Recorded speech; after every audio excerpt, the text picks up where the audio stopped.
Selamat datang di channel Lubang Horor. Jangan lupa like, komen, dan subscribe agar channel Lubang Horor ini terus semangat dan terus berkembang. Tanpa banyak basa-basi, ayo kita mulai ceritanya.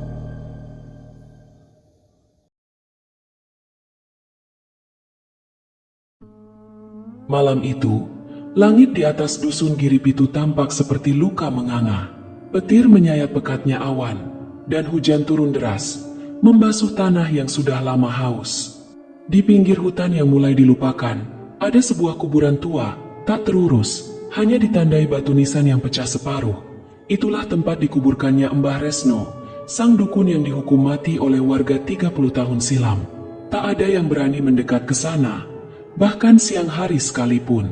Orang-orang bilang tanah itu tak mau menerima jasadnya. Dulu, 4 paku besi panjang ditancapkan ke ujung tubuhnya. Kepala, tangan, kaki, dan mulutnya dijahit dengan benang besi. Semua dilakukan diam-diam oleh para tetua yang kini telah renta atau mati.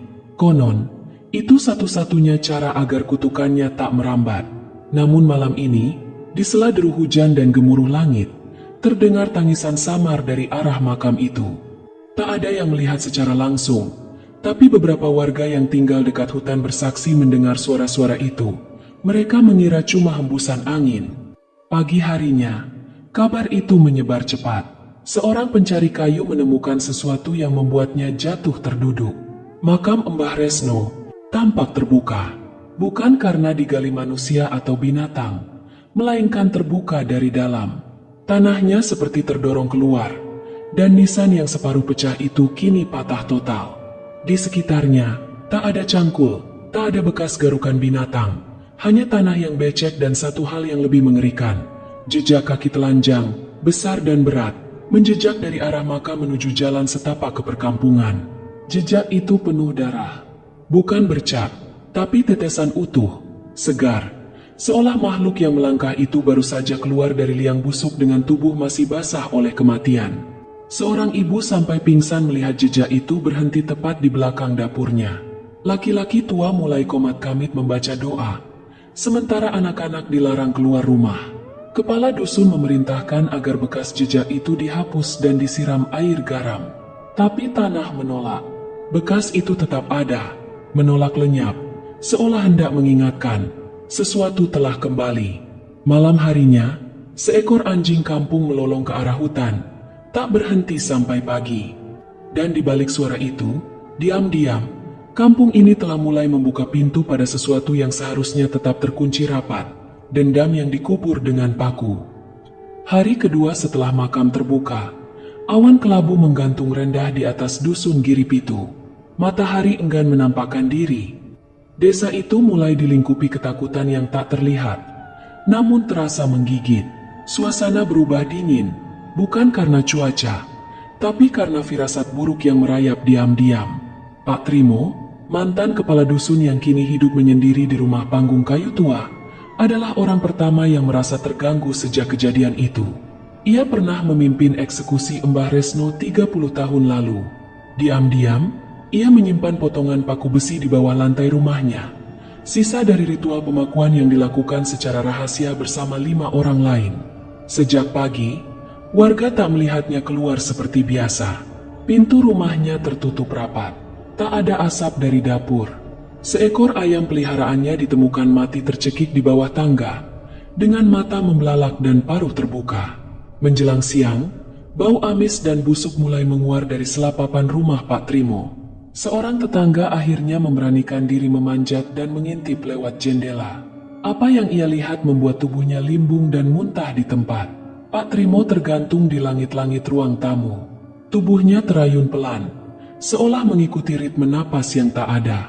Matanya terbelalak, seakan menyaksikan sesuatu yang tak bisa diceritakan dengan kata-kata. Tapi yang paling mengerikan adalah mulutnya. Bekas darah mengering menetes dari dagu hingga lantai. Namun bukan itu yang membuat semua orang terdiam ketakutan. Di dinding rumahnya, yang terbuat dari papan kayu jati tua, ada bekas cakaran. Bukan 1 atau 2, melainkan puluhan, seperti seseorang atau sesuatu berusaha mencakar masuk. Goresannya dalam, teratur, Dan anehnya, tak semua berasal dari luar. Beberapa bekas justru berasal dari dalam, mencakar ke arah luar, seolah Patrimo mencoba kabur, namun tak pernah berhasil. Di bawah tubuhnya, paku besi sepanjang 30 cm tergeletak, masih basah oleh darah. Tak ada luka tusukan pada tubuhnya. Paku itu seakan hanya menjadi simbol, semacam pesan yang ditinggalkan oleh sesuatu yang sudah lama menunggu. Warga tak berani menyentuh mayatnya. Bahkan kepala dusun sekarang, Pak Darmo, hanya berdiri jauh sambil menggenggam kitab suci yang tangannya gemetar. Seorang pemuda yang mencoba mengambil foto mendapati hasil fotonya buram, penuh bintik merah, dan bayangan hitam tinggi berdiri di sudut ruangan. Padahal saat itu rumah kosong. Jenazah akhirnya diturunkan menjelang maghrib. Tapi saat tubuh Patrimo dibaringkan di atas kain kafan, sesuatu yang mustahil terjadi. Bekas luka di bekas jahitan mulutnya mulai menghitam, membentuk pola yang menyerupai rangkaian huruf Jawa kuno. Seorang sesepuh membacanya pelan dan menangis. Itu adalah kutukan, bukan sekadar balas dendam, tapi penyerapan ruh. Malam harinya, mimpi buruk mulai menyerang para warga yang ikut melihat jenazah. Mereka bermimpi tubuh mereka dijahit dan dikunci di dalam kotak kayu sempit. Di dalam gelap, mereka mendengar suara seseorang mengunyah perlahan, lalu menyebut nama mereka satu persatu. Dan dari kejauhan, terdengar lolongan panjang anjing hutan, disambut tangisan lirih dari arah hutan belakang. Tangisan itu tak asing, seolah pernah terdengar puluhan tahun lalu, di malam ketika darah pertama tumpah ke tanah dan tak pernah bisa dibersihkan. Dimas, remaja kelas 2 SMA yang baru pindah ke Giripitu bersama ibunya setelah kematian ayah mereka, tak tumbuh dengan cerita horor desa. Ia belum mengenal Mbah Resno, tidak tahu soal paku besi, dan belum pernah melihat wajah-wajah pucat para tetua ketika membicarakan peristiwa malam bulan mati. Rasa ingin tahunya lebih besar dari rasa takut, dan itu, di kampung ini, adalah dosa yang pertama. Sejak mendengar cerita makam yang terbuka dan kematian Pak Trimo, Dimas diam-diam mencari tahu. Ia mencuri dengar pembicaraan orang dewasa, memotret bekas jejak kaki berdarah yang masih samar di jalan tanah, dan akhirnya, pada malam Jumat yang dingin dan tanpa bintang, ia menyelinap ke hutan. Seorang teman sebaya pernah berbisik bahwa makam Mbah Resno ada di antara dua pohon trembesi tua, dilingkari semak berduri yang tak pernah tumbuh buah. Dimas membawa senter kecil dan pisau lipat, tapi tak satu pun bisa menenangkan degup jantungnya yang semakin cepat saat kakinya menjejak tanah yang terasa terlalu lembek, terlalu hangat untuk malam seperti ini. Ia menemukannya. Makam itu terbuka, seperti yang dikabarkan, tapi bukan hanya itu. Di samping pusara, ada gundukan tanah baru, dan di atasnya, benang besi, karatan, namun masih utuh. Ujungnya menggulung seperti lidah terbakar. Dimas memungutnya, menyimpannya di kantong celana. Tak ada yang terjadi saat itu. Hanya bisikan samar dari arah semak yang tak bisa ia mengerti. Namun malam itu, ibunya mulai berubah. Di tengah malam, Dimas terbangun oleh suara sendok yang jatuh. Ia keluar kamar dan melihat ibunya duduk di lantai dapur. Punggung menghadapnya, tubuhnya membungkuk kaku. Dimas memanggil. Tak dijawab, ia mendekat. Ketika tangannya menyentuh bahu ibunya, tubuh itu berbalik, cepat, tak wajar, seperti boneka ditarik tali. Wajah ibunya pucat, matanya terbalik memperlihatkan bagian putih, dan mulutnya bergerak meski tak mengeluarkan suara. Namun dari tenggorokannya terdengar kerotakan, seperti suara dahan kering dipatahkan. Bibirnya kemudian membuka lebar, sangat lebar, dan keluar suara yang bukan milik ibunya. Suara itu berat, tua, seperti datang dari kerongkongan yang telah lama membusuk. Kutukan ini tak memilih lagi, keturunan atau tidak. Siapapun yang membuka jalan, akan merasakannya. Dan kau, anak bodoh, telah memulainya kembali. Tubuh ibunya tersungkur ke lantai. Dimas berlari, menangis, mengunci diri di kamar hingga fajar. Ketika pagi datang, ibunya kembali normal, tapi ia tak ingat apapun. Ia hanya mengeluh dadanya sesak, dan bibir bagian dalamnya berdarah, seperti digigit dari dalam. Dimas tak berani bercerita, namun sejak saat itu, Rumahnya menjadi aneh. Cermin mulai memantulkan bayangan yang bukan miliknya. Benang besi yang ia simpan di laci berpindah tempat sendiri, dan setiap malam ia bermimpi duduk di kursi kayu tua, dikelilingi para pria berjubah hitam yang menjahit mulutnya sambil melafalkan mantra kuno. Dan kemudian, satu persatu, nama-nama mereka disebut. Nama-nama yang tak dikenalnya. Namun suara itu menyebutnya dengan dendam. Ketika Dimas terbangun, di bawah bantalnya, benang besi itu membentuk satu pola aneh. Lingkaran dengan 4 garis menancap ke arah luar. Malam berikutnya, suara itu datang lagi. Kali ini dari balik lemari. Pelan, serak, dan membuat darah membeku. Kau bawa pulang bagian dari tubuhku, maka rumah ini akan jadi pintu pertama. Hari-hari berikutnya, dusun Giripitu seperti tak lagi berada di peta dunia. Sinyal menghilang, listrik sering mati mendadak, dan kabut tebal muncul tiap sore, menggantung seperti tirai kematian yang menutupi jalan keluar. Suara-suara asing mulai terdengar dari balik kebun pisang dan pepohonan bambu. Ratapan lirih, bunyi langkah tanpa wujud, dan bau amis yang datang entah dari mana. Di tengah kecamuk ketakutan, satu nama akhirnya disebut warga, Mbah Jum. Ia adalah lelaki tua renta yang hidup menyendiri di sebuah rumah panggung di pinggiran desa, dikelilingi pohon aren dan sesajen yang selalu berganti. Ia adalah satu-satunya orang yang menolak ikut mengeksekusi Mbah Resno, dan karena itulah, ia masih hidup untuk menyaksikan kutukan ini bangkit kembali. Pada malam bulan mati, Dimas, dengan mata merah dan wajah letih, mendatangi rumah Mbah Jum, diantar Pak Darmo yang sudah mulai kehilangan ketenangannya. Rumah itu tak seperti rumah lainnya. Di pekarangan terdapat puluhan batu pipi berjejer, masing-masing bertuliskan huruf Jawa kuno dan dilumuri minyak kelapa hitam. Mbah Jum menerima mereka dalam diam. Matanya keruh, kulitnya seperti kertas kering, tapi suaranya masih tajam, seperti belati lama yang diasah kembali. Ia membuka suara dengan satu kalimat, "Kalian bangunkan dia, dan kalian kira dia akan diam?" Lalu Mbah Jum bercerita, 30 tahun lalu, Mbah Resno bukan sekadar dukun santet. Ia adalah orang pintar, penjaga ilmu tua yang diwariskan turun-temurun dari leluhur kampung itu. Ia menolak membantu para elit kampung dalam pesugihan balas jiwa, ritual yang menukar satu nyawa untuk kekayaan 7 turunan. Karena penolakannya, ia difitnah. Katanya membunuh anak kepala dusun lewat ilmu hitam. Katanya mengutuk sawah jadi mati. Warga dicekoki ketakutan. Dan pada malam Jumat Kliwon, mereka menjemputnya. Tanpa pengadilan, Mbah Resno diikat, dijahit mulutnya dengan benang besi, dan ditancap paku di keempat penjuru tubuhnya sebelum dikubur hidup-hidup. Yang mereka tak tahu adalah, tubuh Mbah Resno bukan tubuh biasa. Ia pernah menjalani tapa pendem di Gunung Lawu selama 3 tahun. Ilmu raganya menolak mati kecuali jika semua bagian tubuhnya dihancurkan, terutama lidah, tempat menyimpan mantra terakhirnya. Tapi seseorang dari garis keturunannya, anak angkat yang dirahasiakan identitasnya, mengambil lidah itu sebelum tubuh dikubur, disimpan dalam guci tanah liat, dimandikan kembang setaman setiap malam bulan baru. Kalian pikir tubuhnya mati, tapi rohnya dia menunggu. Dan sekarang, ia utuh kembali. Tiba-tiba, seluruh dinding rumah Mbah Jum bergetar. Paku-paku besi kecil mulai keluar dari selapapan, melayang pelan seperti ditarik oleh magnet tak terlihat. Jendela terbuka sendiri, dan dari luar terdengar suara berbisik. Suara banyak orang, tumpang tindih, menjerit dalam bahasa yang tak bisa ditafsirkan. Lampu minyak padam seketika. Lalu, dari dalam tanah pekarangan, asap hitam merambat seperti kabut hidup, menyusup ke dalam rumah.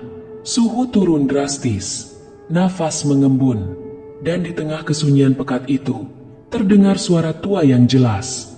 Satu demi satu, darah mereka akan kembali padaku, sampai bumi ini kenyang atau terbakar. Mbah Jum bergetar. Ia tahu waktunya tak lama, dan sebelum mereka sempat pergi, ia menggoreskan satu simbol di dinding, segel lama yang disebut sengkala balik arwah. Segel ini bisa menahan, tapi hanya sementara. Karena Mbah Resno tak hanya kembali, ia telah menyatu dengan luka dan dendam seluruh tanah ini. Malam-malam di dusun Giripitu berubah menjadi ladang ketakutan. Para warga tak lagi berani tidur dalam gelap. Lampu damar dinyalakan semalaman, daun kelor digantung di tiap jendela, dan doa-doa kuno dibaca seperti napas terakhir yang menahan maut. Namun semua itu sia-sia. Mimpi-mimpi buruk mulai datang. Bukan sembarang mimpi, tapi mimpi yang sama, datang pada orang-orang yang tak pernah berbicara satu sama lain. Mereka semua adalah keturunan, baik langsung maupun jauh, dari orang-orang yang dulu turut dalam eksekusi Mbah Resno. Dalam mimpi itu, mereka bangun di dalam liang lahat. Dinding tanah lembab menempel di pipi, berat dan dingin. Mereka tak bisa bergerak, tubuh mereka terbujur kaku, hanya bisa melihat ke atas, langit hitam tanpa bintang.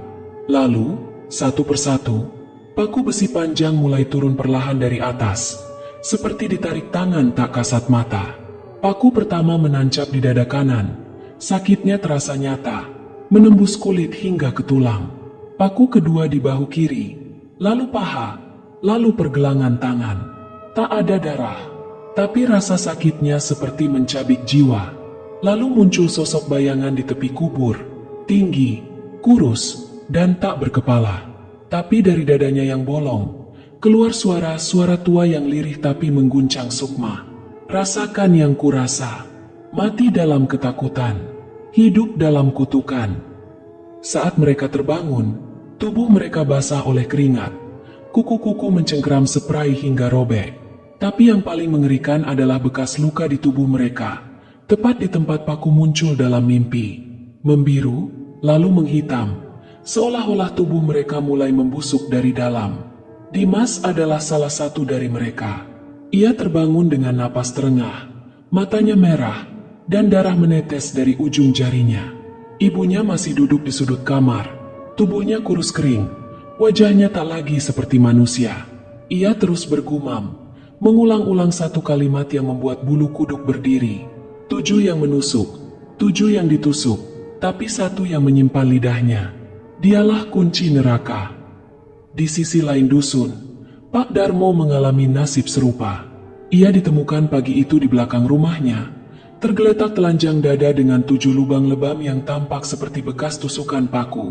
Namun anehnya, tanah di sekeliling tubuhnya retak membentuk lingkaran, seolah ada sesuatu yang naik dari dalam tanah untuk menyerangnya. Warga mulai kehilangan akal. Mereka yang dulu menolak percaya kini menyadari, mimpi itu bukan sekadar bunga tidur. Itu adalah fragmen kematian yang ditanam satu persatu di tubuh keturunan Algojo. Mbah Ju memperingatkan bahwa mimpi itu adalah ritus kutukan terakhir. Sebuah cara untuk menyiapkan wadah bagi roh Mbah Resno agar bisa masuk dan hidup dalam tubuh yang utuh. Dan jika luka-luka itu menyatu sepenuhnya, maka pemilik tubuh akan mati, dan Mbah Resno akan mengambil alih jasad mereka. Tapi tak ada yang tahu siapa yang akan jadi wadah terakhirnya. Malam menjelang lagi, angin tak lagi berhembus, burung-burung hilang, udara berbau logam dan tanah basah. Dan dari kejauhan, terdengar suara palu seolah seseorang sedang memaku peti mati. Tapi tak ada yang dikubur malam itu. Yang ada hanyalah yang bangkit. Tak ada yang benar-benar tidur di malam-malam menjelang bulan mati. Di dusun Giripitu, setiap suara, angin menerpa atap seng, ranting patah, atau ayam berkokok dini hari, terdengar seperti tanda awal dari sesuatu yang lebih buruk. Ketakutan menumpuk, dan pada akhirnya, warga sepakat untuk menggelar ruatan agung, ritual pembersihan yang sudah hampir punah.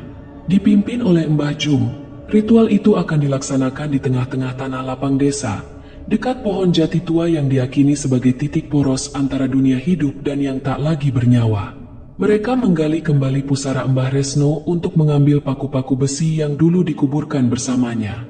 Tapi yang mereka temukan membuat darah di seluruh tubuh serasa membeku. Paku-paku itu tidak lagi menancap pada tulang atau tubuh. Yang ada hanyalah rongga tanah kosong dan seonggok kain kafan yang hangus sebagian, menghitam seperti terbakar dari dalam. Namun paku-paku itu muncul sendiri di dinding rumah-rumah warga.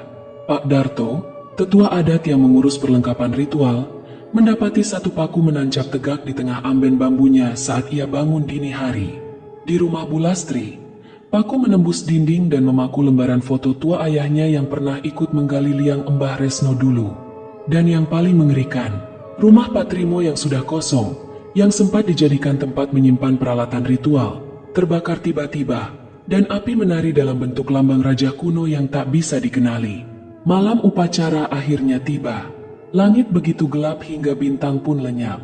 Api unggun dinyalakan di 4 penjuru lapangan. Warga berkumpul dalam diam, mengenakan pakaian putih, membawa sesaji dan helai-helai daun sirih yang menempelkan nama para leluhur mereka.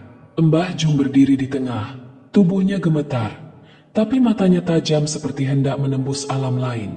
Ia memulai mantra tua dari bahasa Jawa kuno yang bahkan tak lagi dikenal anak muda. Doa-doa dilantunkan dengan nada pelan namun berat, seperti menarik roh-roh lama dari liang waktu. Tapi seiring mantra mengalun, angin berhenti, bara api padam satu persatu, seolah ditiup dari dalam tanah. Tanah di tengah lapangan mulai berdenyut, mengembung pelan seperti ada yang bernapas di bawah sana. Lalu, sesuatu menyembul dari tanah, paku besi, menancap sendiri di rerumputan, membentuk pola lingkaran besar, menandai batas antara yang hidup dan yang mati. Warga panik, beberapa mencoba lari, tapi tubuh mereka terpental ke belakang, seolah ada dinding tak kasat mata. Anak-anak menangis, orang-orang jatuh tersungkur sambil berteriak histeris. Dan di tengah semuanya, muncul bayangan. Bayangan itu menyerupai sosok manusia, tapi terlalu tinggi dan terlalu kurus. Matanya kosong, tapi mulutnya menganga lebar.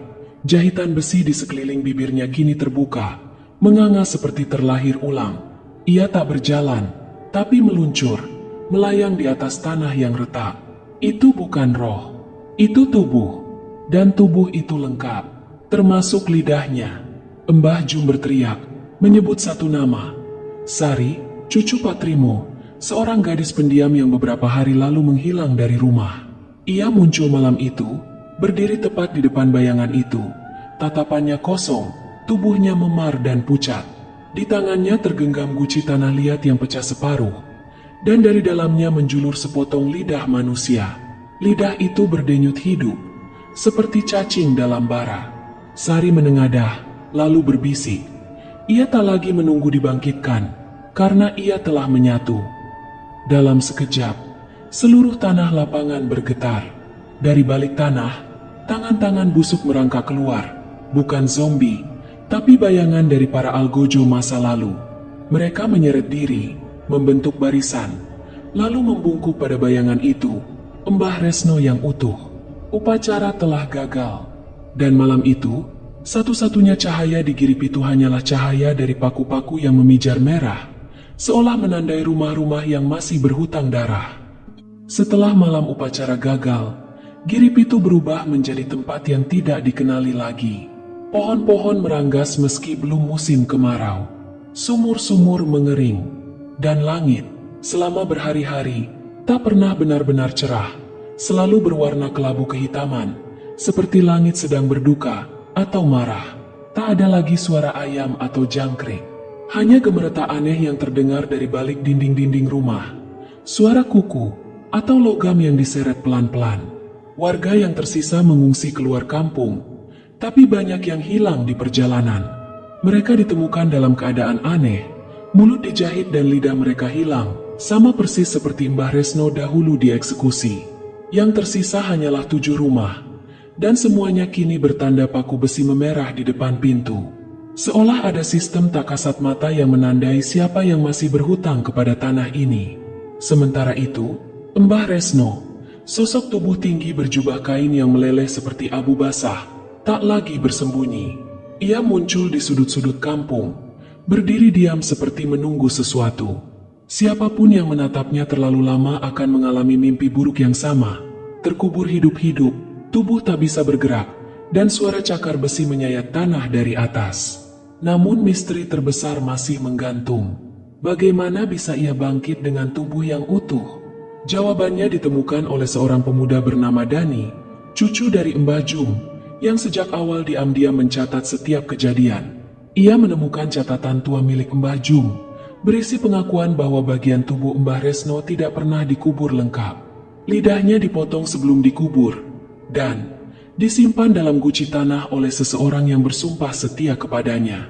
Orang itu bukan hanya seorang pengikut, tapi keturunannya sendiri, perempuan yang menghilang setelah eksekusi. Seorang dukun muda bernama Kenyang Ratri, anak kandung Mbah Resno yang menyamar sebagai warga biasa selama bertahun-tahun. Dani mengingat Sari, gadis pendiam yang membawa guci dalam upacara. Ia tinggal bersama neneknya, perempuan yang dianggap aneh oleh warga. Sari adalah keturunan langsung Mbah Resno. Ia lahir dari garis darah yang disembunyikan, dan guci itu diwariskan padanya sebagai warisan kutukan. Saat guci itu pecah di malam ritual, lidah yang disimpan di dalamnya menyatu kembali dengan tubuh Mbah Resno. Dengan itu, kebangkitannya menjadi sempurna. Ia bukan lagi roh penasaran, tapi tubuh dan jiwa yang utuh, dengan seluruh luka dan dendam yang kembali hidup. Malam terakhir di Giripitu tiba tanpa angin, tanpa bintang. Mbah Resno berdiri di atas bukit kecil yang menghadap desa. Di bawahnya, semua rumah berkabut. Dinding-dindingnya mengelupas seperti daging yang membusuk. Satu demi satu, tangan-tangan keluar dari tanah. Para algojo yang dulu membunuhnya, tapi mereka tak menyerang. Mereka menunduk menyembah. Dani, satu-satunya yang masih sadar, berlari menuju pohon jati tua, mencoba membakar catatan lama yang menurut Mbah Jum bisa mengikat arwah Mbah Resno kembali. Tapi sebelum api menyala, tanah di sekitarnya menyerupai wajah Mbah Resno, dengan mata menatap lurus dan mulut menganga lebar, tertawa tanpa suara. Dalam tawa bisu itu, Dani tahu, ini bukan lagi tentang balas dendam, ini tentang pewarisan. Dani menatap tangannya, dan melihat retakan merah di kulitnya, seperti urat besi mulai menjalar. Dalam bisikan terakhir yang hanya dia dengar, terdengar suara tua berkata, "Darah yang mengikat lebih kuat dari tanah. Kau anak keturunan mereka, atau kau anakku." Tak ada lagi yang tersisa dari Giripitu di pagi berikutnya. Ketika warga desa sebelah datang karena penasaran, mereka hanya menemukan lapangan kosong dengan pohon jati besar di tengahnya. Di akarnya, ada 7 paku besi tertancap melingkar. Dan dari bawah tanah, jika cukup hening, masih bisa terdengar suara bergemeretak, seperti seseorang menjahit sesuatu di dalam tanah. Demikianlah kisah kali ini. Terima kasih telah meluangkan waktu, menyimak dari awal hingga akhir, dan ikut larut dalam atmosfer mencekam kisah dukun santet yang bangkit dari kematiannya. Kehadiranmu sebagai pendengar adalah semangat yang menghidupkan setiap narasi dan menjadikannya berarti. Semoga dari kisah ini kita dapat menarik pelajaran penting, bahwa setiap tindakan, terutama yang dilandasi kebencian, selalu meninggalkan jejak, entah itu dalam wujud dendam, luka batin, atau kutukan yang tak terlihat, dan bahwa kebenaran yang dikubur, pada akhirnya akan menggali jalannya sendiri untuk bangkit ke permukaan. Hargailah setiap nyawa, jangan cepat menghakimi, dan jangan pernah bermain-main dengan kebenaran yang dilupakan. Karena masa lalu tak pernah benar-benar mati, ia hanya menunggu untuk dipanggil kembali. Sampai jumpa di kisah berikutnya. Jangan lupa, perhatikan baik-baik jejak yang kau tinggalkan. Siapa tahu, ada mata lain yang mengikutinya.